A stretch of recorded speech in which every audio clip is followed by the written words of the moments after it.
अस्सलाम वालेकुम guys, welcome to psych student. आज हम पढ़ेंगे एमजीटी ट्रिपल वन का लेसन नंबर 34 लीडरशिप। सबसे पहले हम लीडरशिप पिछले लेक्चर में पढ़ के आए हैं। यहाँ पे हम पढ़ते हैं लीडरशिप के फंक्शंस। लीडरशिप फंक्शंस क्या है? सबसे पहला टास्क रिलेटेड फंक्शंस होते हैं या फिर प्रॉब्लम सॉल्विंग फंक्शंस होते हैं। इसका मतलब है कि जो सुपरवाइजिंग वर्कर्स या मैनेजर जो हैं वो डिफरेंट किस्म के प्रॉब्लम को सॉल्व करने में हेल्प करते हैं। ग्रुप मेंटेनेंस और सोशल फंक्शन की बात हो रही है। ग्रुप मेंटेनेंस फंक्शंस जो उनसे होते हैं उनके अंदर जब हम डिफरेंट किस्म के ग्रुप फंक्शंस परफॉर्म करते हैं तो कॉन्फ्लिक्ट्स राइज हो जाते हैं या कहीं ना कहीं फॉर एग्जांपल हम सपोज कर लेते हैं कि दो वर्कर्स हैं जो एक दूसरे बिल्कुल डिफरेंट है, एक दूसरे से बात तक करना पसंद नहीं करते। तो फिर वो मैनेजर की रिस्पॉन्सिबिलिटी होती है वो किस तरह उन दो एम्प्लॉयज के दरमियान मीडिएट करवाए, उनको उनका रिलेशनशिप अच्छा करवाए। लीडरशिप स्टाइल की बात हो रही है। डिफरेंट किस्म के लीडरशिप स्टाइल्स होते हैं जिसमें सबसे पहले उन्होंने बताया कि फोर्सेस इन मैनेजर। इसमें ये देखा जाता है कि जो मैनेजर है उसका नॉलेज कितना है, उसका बैकग्राउंड क्या है, एक्सपीरियंस क्या है।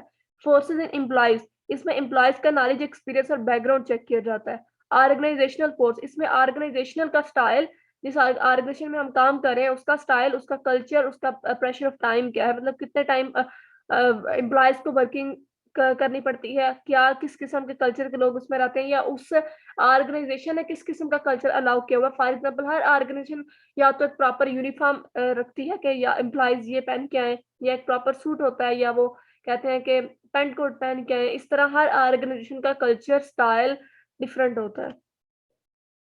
नेक्स्ट हम यहाँ से देखते हैं कॉन्टीजेंसी अप्रोच में उन्होंने बताया हुआ है इसमें ऑर्गेनाइजेशन कल्चर्स और नेचर ऑफ टास्क बताया हुआ है। फॉर एग्जाम्पल उन्होंने कहा कि जो भी रिसर्चर्स होते हैं जो बिहेवियर्स को अप्रोच करते हैं, लीडरशिप पे ये डिपेंड करता है कि किस तरह वो ऑर्गेनाइजेशन का कल्चर बनाते हैं और किस तरह की टास्क ऑफ नेचर बनाते हैं लोगों के लिए, एम्प्लॉयज के लिए। सबसे पहले है कि टास्क रिक्वायरमेंट, ये इन्होंने कुछ ना बताए हुए factors. Task requirements, the style of leadership depends on what the work demand, ये लीडरशिप पे डिपेंड करता है कि वो किस तरह का वर्क जो है वो एम्प्लॉयज को करने को देता है।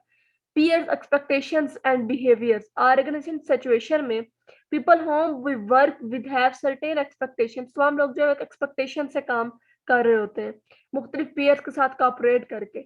Employees characteristics expectation and behaviour, employees का करेक्टरिस्टिक क्या है, करेक्टर कैसा है, एक्सपेक्टेशंस क्या है, उनका बिहेवियर क्या है। Organisational culture and policies, organisation के क्या कल्चर और क्या पॉलिसीज हैं, यही हम पहले ऊपर भी डिस्कस करके आए हैं। Hersey and Belcher's contingency model, Hersey and Belcher ने एक मिलके इन्होंने एक शायद आप थ्योरी कह सकते हैं, ये मॉडल कह सकते हैं, ठीक है, कॉन्टीजेंसी लीडरशिप मॉडल बनाया था जिसका नाम था रेडीनेस। इन्होंने रेडनेस किस तरह डिफाइन किया, उन्होंने कहा कि एम्प्लॉयज की जो भी अचीवमेंट की डिजायर्स हैं, जो उनके ख्वाहिशात हैं, जो उनकी रिस्पॉन्सिबिलिटीज हैं, टास्क रिलेटेड जो उनकी एबिलिटी, स्किल्स और एक्सपीरियंस हैं, उसका उन्होंने रेडीनेस का नाम दिया। Personal characteristics of employees, personal characteristics of employees में आ जाता है कि उनके डिफरेंट सारे एम्प्लॉयज का करेक्टरिस्टिक, उनके आपस में रिलेशनशिप्स, उनके मैनेजर्स के साथ रिलेशनशिप, ये बताया हुआ है। आगे हम देखते हैं two types of leader, transformational और क्रिस्टमैटिक लीडर। ट्रांसफॉर्मेशनल लीडर क्या होता है?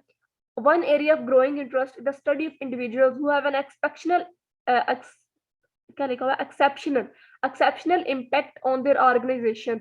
इसमें ये होता है कि उस टाइप के लीडर होते हैं जो कि एक महदूद सर्कल के अंदर रह के काम नहीं कर रहे होते बल्कि वो नए अपने इंटरेस्ट के साथ नई चीजों को डेवलप करते हैं ट्रांजैक्शनल लीडर्स में। और कस्टमेटिक क्या होता है कि जिन जो इन्हें काम दिया जाता है वो बस वही परफॉर्म करते हैं। मैनेजरियल लीडरशिप एंड टीम, ये हम पहले पीछे सारा मैनेजरियल लीडरशिप पढ़ के आए हैं और उसके बारे में डिस्कस करके आएंगे लीडरशिप का क्या काम होता है और वो किस तरह टीम के साथ मिलकर चलते हैं। तो ये हमारा लेसन नंबर 34 था। मिलते हैं इंशाल्लाह लेक्चर नंबर 35 में। अपना ख्याल रखिएगा।